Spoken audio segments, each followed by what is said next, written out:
Welcome to CRM Audio. I'm Joel Lindstrom, and George Steve couldn't be here because he's who knows where in the world right now. And so I grabbed Steve Mordue. Hey, Steve. Hey, Joel. How's it going? So we're coming off of Inspire, and I don't think either one of us were there last week. I decided to go to the beach instead of going to Inspire.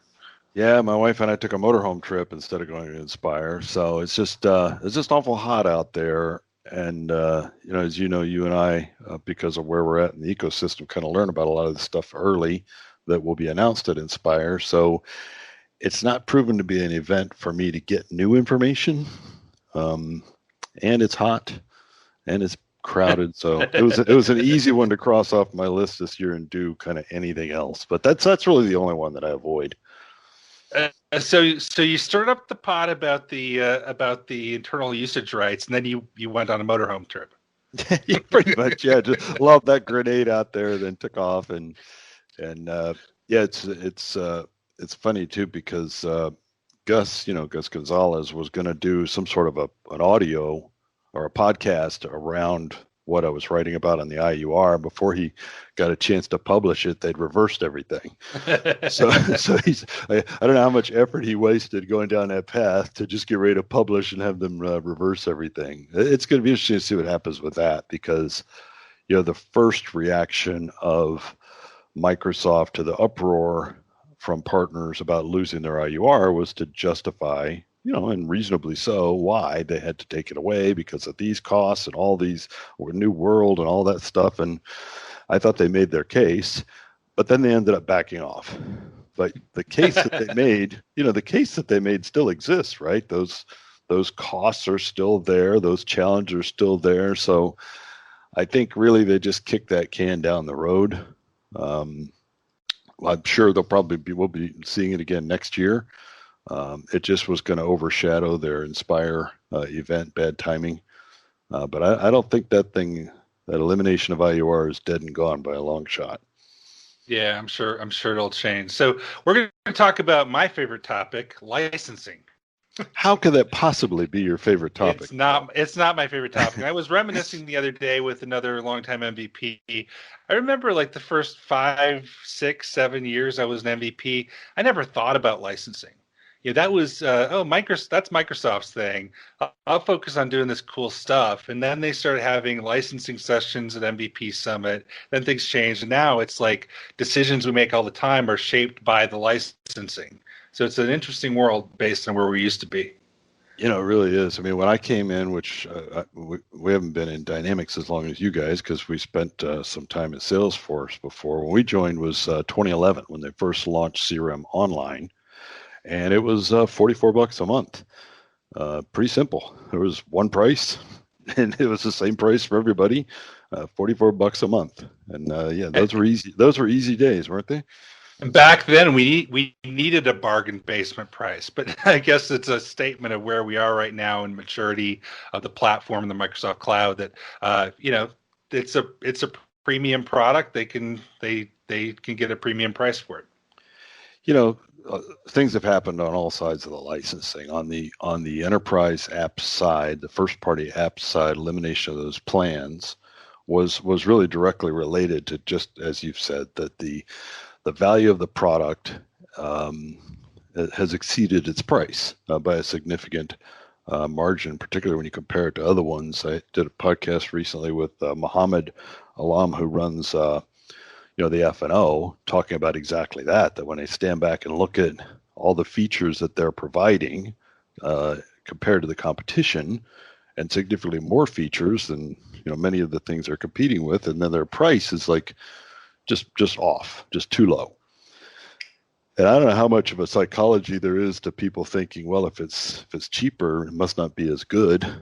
So who knows how that may be impacting things, but getting rid of that plan was, and it's kind of ironic how it's going to shake out. But the goal was, I got to right size the value here, in a way, raise the price of the products. Right. And where we were last year, it was like this split personality where the Microsoft licensing sellers, it's like they weren't fully aware of Power Apps and P2. it seems like the changes that are coming are bringing those closer together, and having conversations with some of those folks since the new fiscal year started. They're definitely aware of the Power Apps licensing, and have initiatives to increase the number of paid Power Apps and Flow licenses versus the quote unquote free version that comes with Office. Well, they're definitely going to have to tip the scale a little bit to make that happen, because sellers are motivated by what they make the most money on, and the percentage of a much higher license is more money in their pocket than the same percentage of a much less expensive license. So if Microsoft's going to influence that internal seller behavior, they're going to have to kind of lean on the scale a little bit, because if I'm out there selling $115 licenses all day long, and frankly, the reason there's so many plans out there was because of Microsoft sellers and partner sellers just selling it. Here's the most expensive thing I could sell you. I'm going to sell you that because you're willing to pay it. I make the most money on that. How do you go to them and say, hey, you need to start selling these $10 licenses? Right. The Microsoft license guide is analogous to the U.S. tax code. It continually gets more and more complicated, and efforts to simplify it somehow make it more complicated, because I'm sure the plan licenses came about with enterprise customers just being confused by customer service and sales and all that. So they said, okay, we'll give you a plan, but then you had 5-10 different versions of it and a 300-page license guide, and it just becomes a mess. I had in some of that, when they were first talking about getting rid of the plans, I was one of the partners that they reached out to ask, how's this going to land with you guys? What do you guys think about it? And some of the information they had shared with me at the time was that of plan license users, now these are specifically just people that have bought the plan license, that over 80, high 80% of them were single application users. The vast majority of people that were on a plan were using one app, sales, service, whichever, but they were only using one app. And it got into the high 90s of those, that used two. So hardly anybody used even two apps. And the number of people that used three, it fell off. There's almost nobody used three applications. But do they have clear telemetry for people who are still using the old monolithic application that had sales and customer service and marketing all in the same application, or are they breaking it down based on functionality? Because I can think of a number of people that will do opportunities and occasionally create a case. That kind of scenario. Well, I think they got. I'm sure they have clear telemetry on those that they sold the plan licenses to. So. Right. Some of those, legacy customers, like I still see people out there on enterprise agreements on CRM Online, old licensing, the monolithic, as you say. But I think this was specifically looking through the lens of who's buying the plan license and how are they using the plan license. And right. That's where they came back, which is interesting. Where I said it's going to kind of have a little bit of a reverse effect. The goal is to kind of right size the pricing, where you're paying more appropriate amount of money for what it is you're getting, but the result is going to be a whole bunch of people dropping from plan licensing down to the single app they're currently using. Almost, every user out there of a plan is going to end up, looking at a less expensive license from a Microsoft standpoint. Yeah. Because the operations and product team can come up with the most idealistic plans, in quotes, but it's based on what the sellers get for that. They will what will happen. So the common thread was, okay, Mrs. Customer, Miss Customer, we have a, you could buy the customer service for these 10 users. You can buy the sales for these 150 users. Why don't you just buy the plan? We'll discount it 20%. That was the way it went. They wouldn't discount the individual modules, but they discount the plan and say, you might need other thing down the road, so you may as well buy it. Sometimes at the end of the fiscal year, giving them a steep discount, and then at the end of their 2 or 3 year committed price, then they see a huge increase. And they go renegotiate it all over again. You know, nobody ever faces a huge increase. It's just they start negotiating again. The what's going to be interesting now, and this will be for Microsoft sellers as well as lots of partner sellers are out there selling the plan, is that they're actually going to have to start doing some thinking now and a little bit of math about. Right. I mean, the plan was a great crutch. I mean, what a catch-all crutch! Just I don't have to do anything. Just if I could talk you into buying the plan, we're done. But I don't have it anymore. So now I got to figure out, what are you actually trying to do? Which license do your users actually need, and which ones need which licenses? They're gonna have to think about it. It's going to be it's like a new muscle. They're going to have to create a new muscle there that they didn't have before. So we kind of buried the lead on this one, but the lead is that they're scrapping the plan bundles and they're going with $95 per user per month for the first module or application, plus $20 per additional. Mary Jo Foley calls it attached license price, where you're basically attaching things to it, right? Yeah, whatever your first app. I mean, if I had 5 people in my organization and 5 or 10 people, and 5 of them are sellers and 5 of them are customer service people, right? I'm going to buy the 5 salespeople the enterprise sales app at $95 a piece. I'm going to buy the 5 customer service people the service app at $95 a piece. My cost is $95 for all 10 of those people, even though half of them, their core app, if you will, their first app is sales, and the other one, their first app is service. If it turns out that some of my salespeople, as you mentioned earlier, are also going to maybe be creating some cases, well, then for those salespeople, I could add the service app for that $20 to their $95, which interestingly brings us back to the old plan price of $115, right? Right. So if for some reason or another, I need to add a third app to one of those salespeople, maybe he's doing sales, he's also doing service, and he's also maybe doing some field service or project service or one of the other workloads. And only at this point do I start paying more than the $115. Now I've gotten onto that second add-on app, and now I'm looking at more than what I was paying for the plan. But as I said before, the number of people in that scenario is minuscule. Right. And the vast majority of people were using a single app. So I think for almost every customer, this is going to represent a decrease in their cost of licensing. So that's all there was to it. Your Dynamics license guide could be 2 pages long, but then there's still the exceptions. There's still, you want more than 2,000 forms per responses. That's $100 per additional 2,000. You want D365 or marketing. That's licensed in a different way. You want the chat solution with the Omni-Channel Engagement Hub. That's $60 per user. So again, there's still things that still got team members out there. We got sales professional out there. Yeah, there's some. Oh yeah. Plenty of things to make it complicated. It's, I don't know. I mean, it almost seems like you could say, you know what, we should have 2 levels of licenses, right? One for enterprise customers that has everything, like the plan, and one for smaller customers that has less of everything.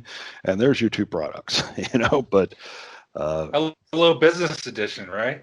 Yeah, the little business edition. But as soon as you peek under the tent, you see, oh, wait a minute, what about this Forms Pro? Man, that thing's running consumption. The cogs on that are completely different than the cogs on the sales app or the portal or something. So that's where you get to this. It all has to do with their cost, right?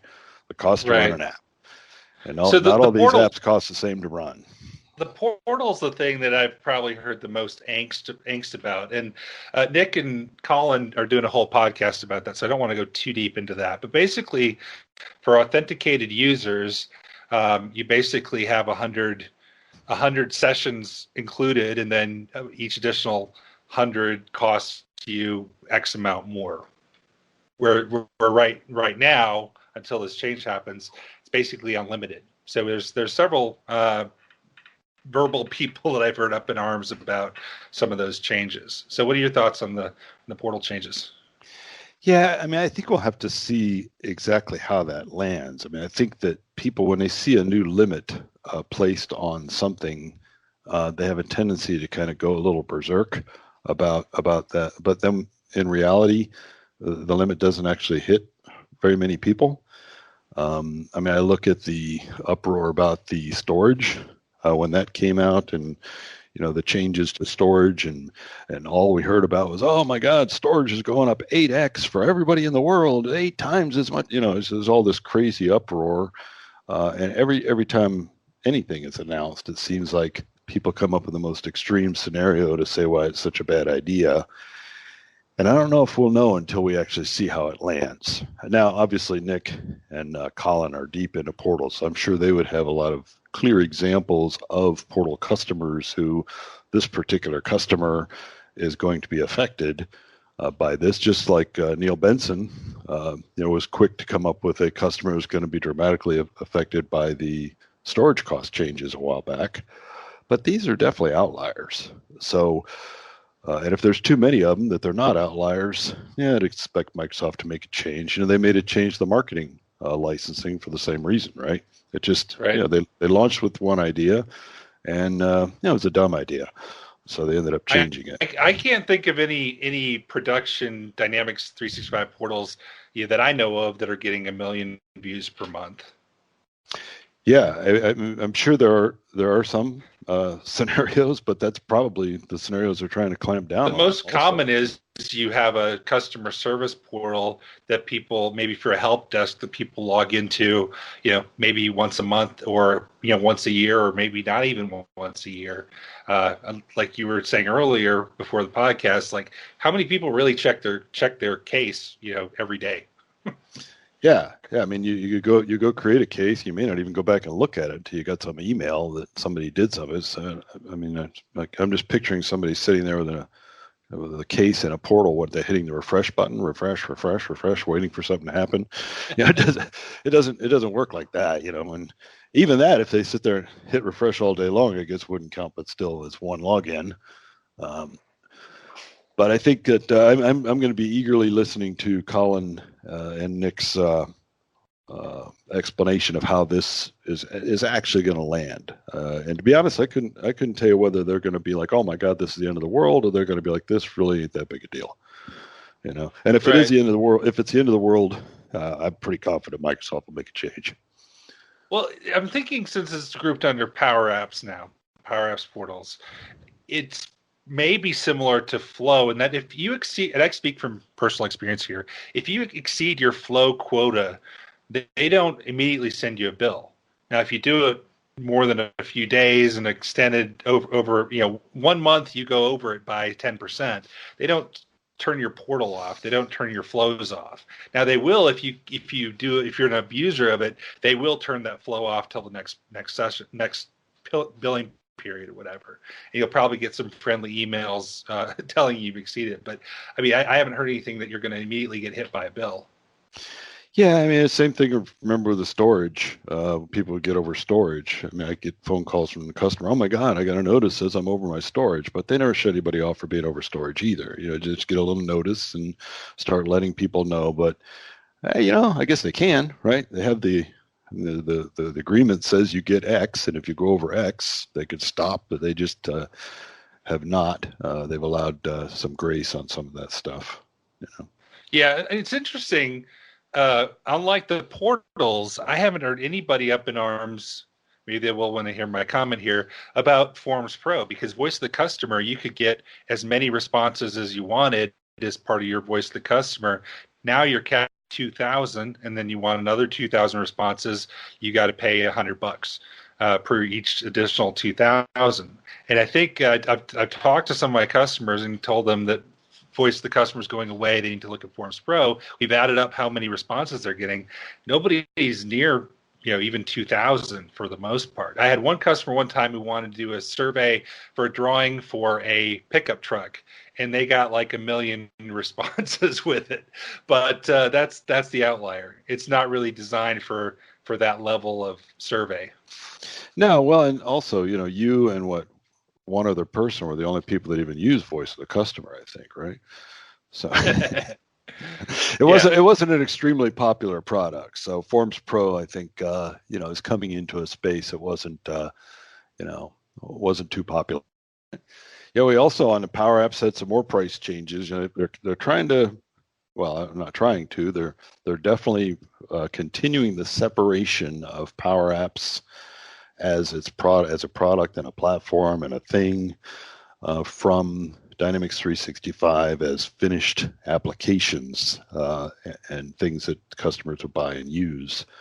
And they're doing that with pricing too. We got Power Apps pricing now, which is all by itself, which we've had, but now they're getting a little more aggressive about that.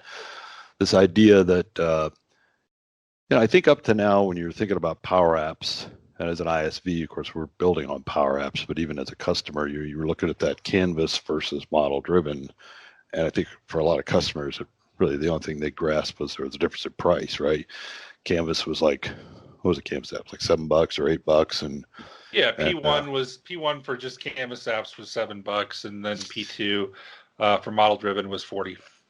Yeah, it jumped into that $40, and it's so funny because we would be selling a custom built application on a $40 P2 license that previously would have had to have sit on top of an enterprise, $95 license, and we're all on the ISV side thinking, man, we just saved a ton of money for our customers. Yet still, you run into customers like $40. What are you, crazy?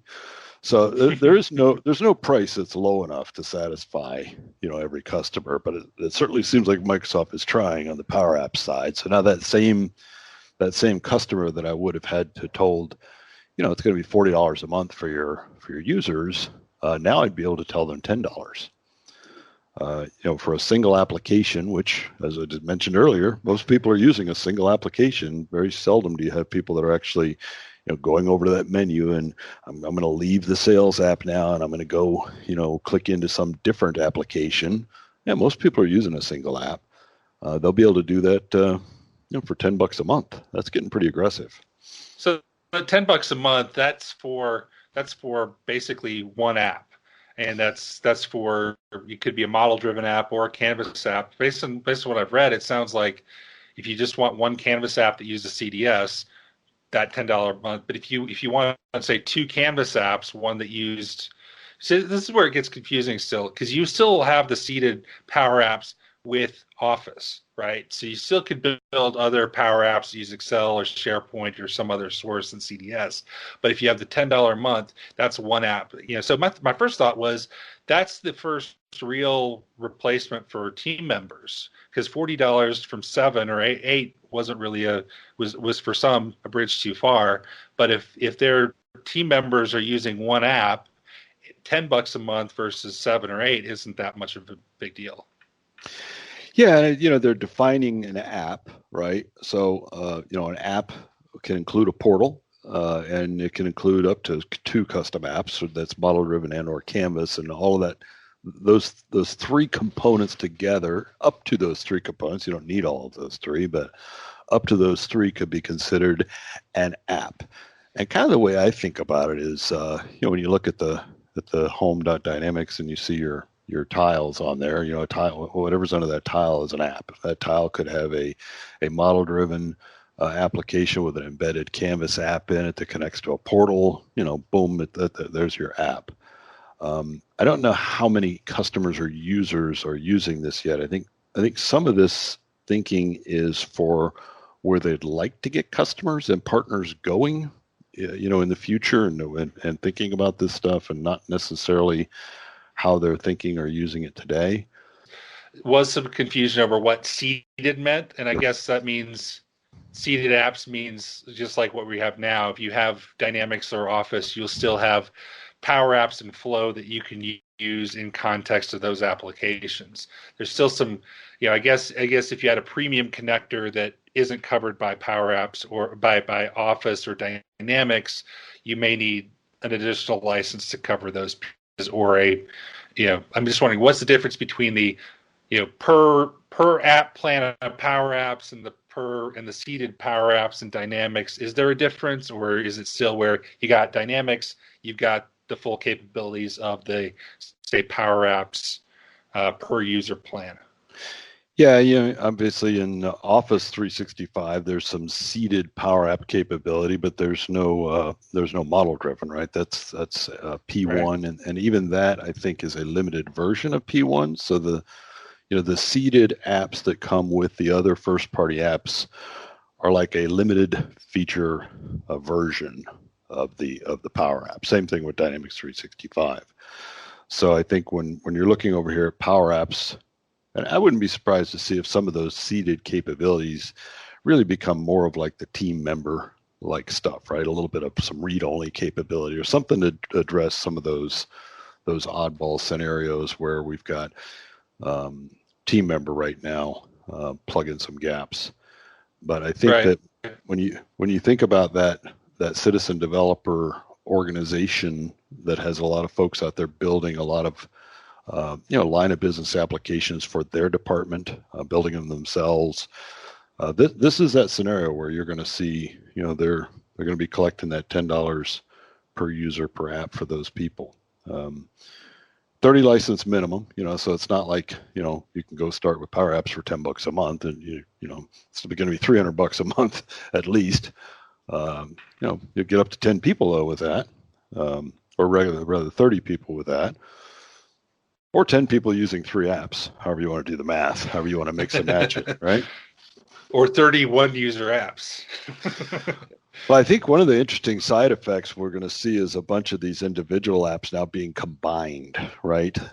Some company built like 5 different applications and they got a bunch of different users using multiple applications times $10 per app per user. And somebody's going to get smart and say, let's just drag all that stuff into a single app. I mean, there's And no, then no we're reason you back to can't. the old CRM, Yep, we're back CRM to with CRM the Online. Yeah, we're back to our multi-module monolith. Yeah, monolithic application for sure. yeah, exactly. But I think this is looking ahead. And we saw this last year too, where they came out with the licensing kind of a little bit ahead of where the platform was. I think this looks ahead to when model-driven and Canvas app distinctions break down, which is going to start happening in Wave 2. Yep. And there's business app summit videos that I think we've linked to on CRM Audio before, kind of talking about the one platform and being able to put Canvas app pages inside model driven, put PCF controls inside of Canvas apps. We're not quite there yet. And also like the seeded flow, which is very similar.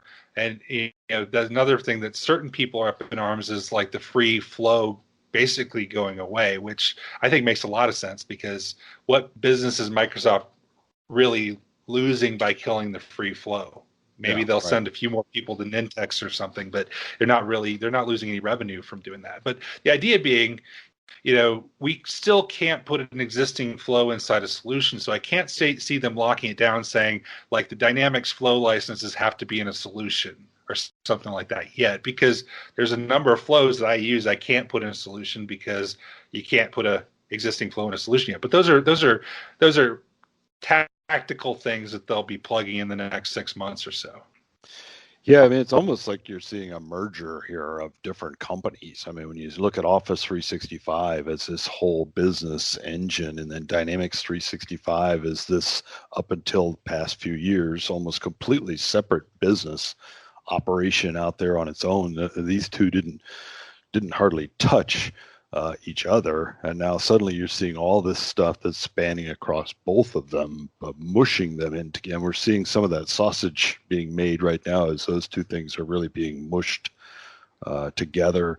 And as you're kind of coming up underneath, trying to get a seat at the table, it's going to be an interesting space. I mean, Canvas didn't have anything to do with Dynamics before, right? That all came out of the SharePoint side. Flow was out there. This all kind of has morphed its way over to Dynamics, and now is morphing its way back. It's a pretty fluid thing going on right now. It's hard to keep track of, Right. much less Right. to license for. But I think you're right. I think you can look at where they're going with licensing and kind of get a clue as to if you can get the light bulb to go off, which isn't easy to do through all the licensing, but if you can get the light bulb to go off, kind of get an indication of where things are going. Right. So I think, I mean, Flow's definitely growing up and from a product. I mean, a year ago, a lot of people still said Flow's a toy, use Logic Apps instead. About 6 months ago, I started, for one thing, when I went to build, there were a lot of sessions around Flow. It's for real developers too, and that kind of thing. Yeah, yeah, And yeah. some of the developers who a year ago I talked to and said, you don't want to touch that Flow, are now touching Flow and using it. And so we've seen kind of some semantic things like MVP Group. They've split Flow into its own category now. Yep. And so you're kind of seeing it growing up. So it makes sense to, in order to push it upstream, and the reputation as a tool and an integration tool and a iPaaS type platform is to kill or get rid of the free version, which was dog slow and you didn't want to run anything production on anyway, and then make it more on par. I'm just wondering, do they at some point merge Logic Apps and Flow into being the same thing? That would make sense to me. Yeah, it wouldn't surprise me. I think that I kind of look at Logic Apps as the pro developer version of Flow, right? And Flow is the citizen developer version of Logic Apps. At least today, they still have to do something about dealing with people that are more capable than others. Without you wouldn't want to handicap what Logic Apps can do to dumb it down, but to be able to get them into a single thing at one point. Yeah, I can certainly. I mean, we're going to see that with. I know when they were first talking about Canvas and model driven, and I think I'd predicted on one of Gus's podcasts a while back, those two things have become one thing, having no concept how that would happen, and still didn't have any concept how that was going to happen when they announced that that's what they were going to do.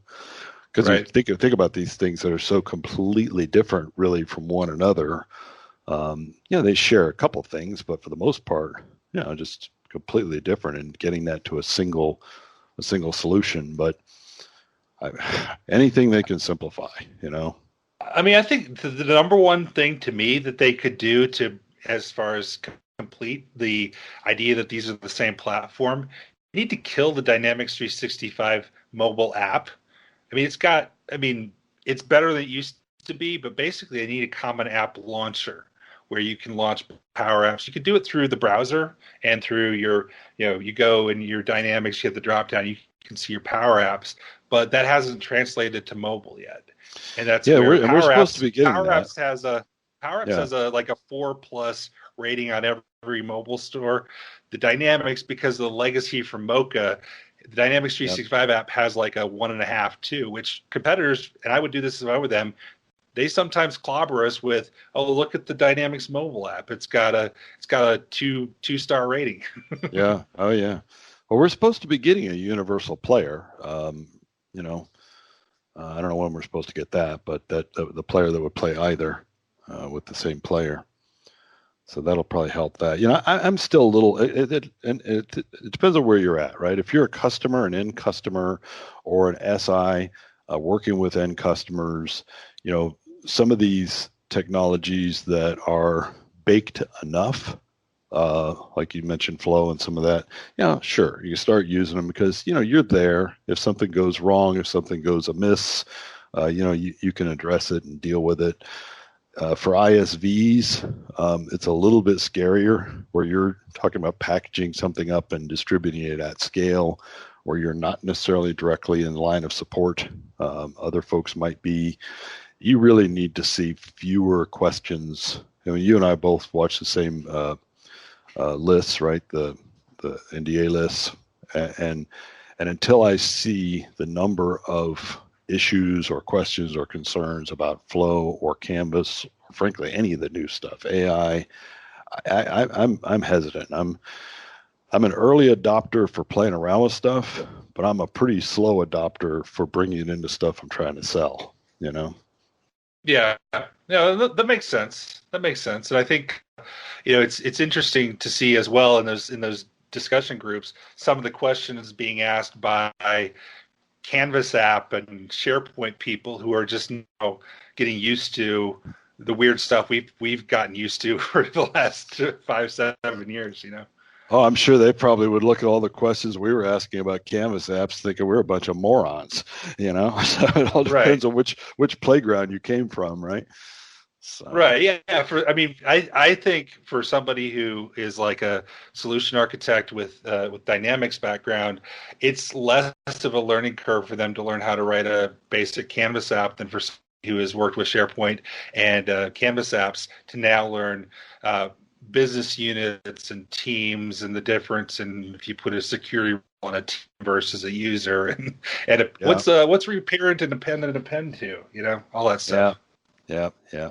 I'm sure there's some SharePoint black belts that would probably disagree with you, but about which is more advanced and complex. But No, I'm not saying which is yeah, more advanced and better. I'm saying learning yeah. all the stuff that we've known for years. So anyway, this has been a great conversation. Probably the most exciting licensing discussion I've had for a while. So to sum it all up, doesn't sound like there's anything we should be up in arms about. Oh, probably all of it, but it isn't going to matter. It's all going to shake out. It's all going to shake out. I think that we're in that mushy time, and we're always in that mushy time. And July is the mushiest because this is when they, launch on the world all these ideas that nobody's ready for ever. And there'll be some screaming and hollering for the next 30 or 60 days, and then they'll either make some changes and stuff, or people figure out how to move forward with what we got. So And just the nature of the none business of this we're in. really takes effect. None of this really takes effect until October, right? Yeah, so we got a little bit of time. I mean, they do these announcements early, just so they can, say they announced it way back in July, right? But Right. this So will, if you're an enterprise customer and the plan license, you're that one enterprise customer that's people using 5 modules. Go ahead and negotiate a multi-year contract now because it's going to be different next year and the year after. yeah. Well, I'd wait till this pricing is available, and then do it. So, it's been some of the MVPs out there complaining, hey, can I actually count on this? I mean, can I go tell my customers that this app that at one time you might have to have paid $95 to get, and then more recently you would have had to pay 40, and now you could potentially for $10 be able to do what it is you need to do on this platform? Is it safe to tell them that? or are you going to turn around next month and say, oh, you know what, $10 was too cheap, we're going to make it 20? Or So could be 5. Who knows? could be 5. And it's fair. I mean, they've made some changes, but um, I'm pretty bullish on where they're at with some of this direction. As long as whatever they do, they actually bake it into the platform so users don't accidentally violate licenses. That's all that matters to me. We don't want a redo of the team members where sure some people violated it maliciously, but most of the people that I knew that had team members that shouldn't acted in good faith, and the platform didn't enforce the license. So if they're really doing it a per user or per app pricing, they better have the platform flash a warning light saying, your Right. Well, users can't access this app. you already know they won't, right? They won't have anything like that. This is going to launch Well, like they're everything doing launches it. I with mean, paper, right? It's going to be a paper they're doing it with license. CDS though. If you add cases to your app, it says unless your users have a customer service license, they won't be able to access this app. So Yeah. they've started to, but that's the only thing I would say is, make it clear when people are at risk of violating it. Yep, I agree. Love to see that. Technical enforcement isn't a bad thing; it's a good thing. But it does seem like it follows a little late all the time. Right. So, Steve, you got any upcoming blogs, podcasts, or speaking you want to promote? Mark Smith and I are trying to do a weekly live YouTube show. I don't know if you've heard about that. We're Yeah, calling I it. saw that. I saw Yeah. one of the episodes. Yeah, actually. Oh, too bad. I'm sorry about that. I apologize in advance. We've been working through some of the technical stuff. I like the idea. We started it at Business Application Summit. We actually were doing live podcast from the summit, interviewing people for 2 days, and that kind of, it was fun. We enjoyed it. And so now we're trying to see if we can maintain a weekly schedule every Wednesday at 11 Eastern, just to talk about stuff, that's going on, and so we'll see. It's evolved. So is it call in, or can people submit questions? Yeah, if they're on live, if they go to actually Mark's page, which is YouTube/NZ365 guy, they can subscribe. And I guess there's a bell. He keeps telling me about a bell, which apparently will be I guess that'll be apparent if you subscribe, and then you'll get a little notice in your phone or whatever saying, hey, Steve and Mark are going live. And you can log in, and there's a chat window. We've had quite a few people in there, chatting, and that's good because it helps fill up an hour. Answering other people's questions. Although, Mark and I could pretty much talk for an hour anyway.